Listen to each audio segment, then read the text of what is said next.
প্রশ্নের উত্তর তো ভাই আমরা দিতে ওইখানে পারলাম কি না। হইতাছে? বলতে পারলাম না তো ভাই, কি হয়েছে এখানে? আরে ভাই আর বলবেন না, এই লোকটা আসছে আইসা আমাদেরকে 4টা প্রশ্ন করছে। যদি 4টা প্রশ্নের উত্তর দিতে পারি সে নাকি ইসলাম ধর্ম গ্রহণ করবে।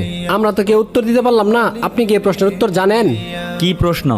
এই লোকটা বলতাছে আল্লাহ তাআলা এখন কি করতেছেন। আল্লাহ তাআলা এখন, এটা তো আমি বলতে পারলাম না। এটার উত্তর আপনি জানেন না, তাহলে বাকিগুলোর উত্তর দিতে পারবেন না। ভাই আমি দিতে পারবো। কি তুমি দিতে পারবা? জি ভাই, আমি 4টি প্রশ্নের উত্তর দিতে পারবো। আপনার প্রশ্নের জবাব এই পিচ্চি ছেলে দিবে। আচ্ছা ঠিক আছে, দেও। আচ্ছা, আমি যেহেতু প্রশ্নের জবাব দিব, আমি এখন শিক্ষক, আপনি আমার ছাত্র, আপনি চেয়ার থেকে উঠে আসেন।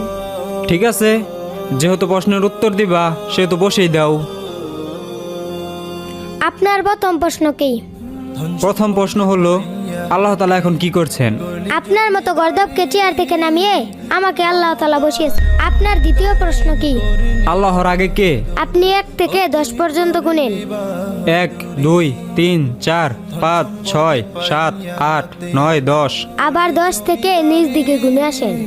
10 9 8 7 6 5 4 3 2 1 0। কি হলো, থেমে গেলেন কেন? শূন্যের আগে আর কি আছে, কি বলবো? সামান্য সংখ্যার আগে কি আছে এটা যদি বলতে না পারেন, তাহলে আল্লাহ তাআলার আগে কি আছে এটা আপনি কিভাবে বের করবেন? আপনার তৃতীয় প্রশ্ন কি বলেন? আল্লাহ তাআলার সাথে রাসূল সাল্লাল্লাহু আলাইহি সাল্লাম আকাশের কোন দরজা দিয়ে সাক্ষাৎ করতে গিয়েছিলেন? এই ডিমটি 28 থেকে 30 দিন পরে বাচ্চা ফুটে বের হবে। বলেন তো দেখি কোন দিক দিয়ে বের হবে? সেটা আমি কিভাবে বলবো? মুরগি যে দিক দিয়ে ফুটো করবে সেদিক দিয়ে বাচ্চা বের হবে। ঠিক কোন দিক থেকে বের হবে? এর উত্তর আমার জানা নেই। ঠিক তেমনই আল্লাহ তাআলা তার বন্ধুকে আকাশের কোন দরজা দিয়ে মেরাজে নেবেন, এটা একমাত্র আল্লাহ তাআলার ব্যক্তিগত কাজ। এটা আপনার আমার জানার বিষয় না। আপনার চতুর্থ প্রশ্ন বলেন। আল্লাহ তাআলা এই পুরো পৃথিবীটাকে একা কিভাবে পরিচালনা করেন? তাহলে চলেন আমার।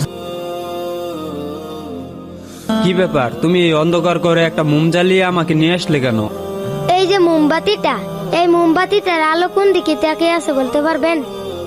আমি কিভাবে বলবো মোম কোন দিকে তাকিয়ে আছে? মোমের আলো তো পুরো ঘরে ছড়িয়ে আছে।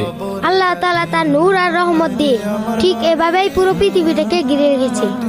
আল্লাহ তাআলা এভাবেই পুরো পৃথিবীটাকে একাই পরিচালনা করেন। আশা করি আপনি আপনার প্রশ্নগুলোর উত্তর পেয়ে গেছেন।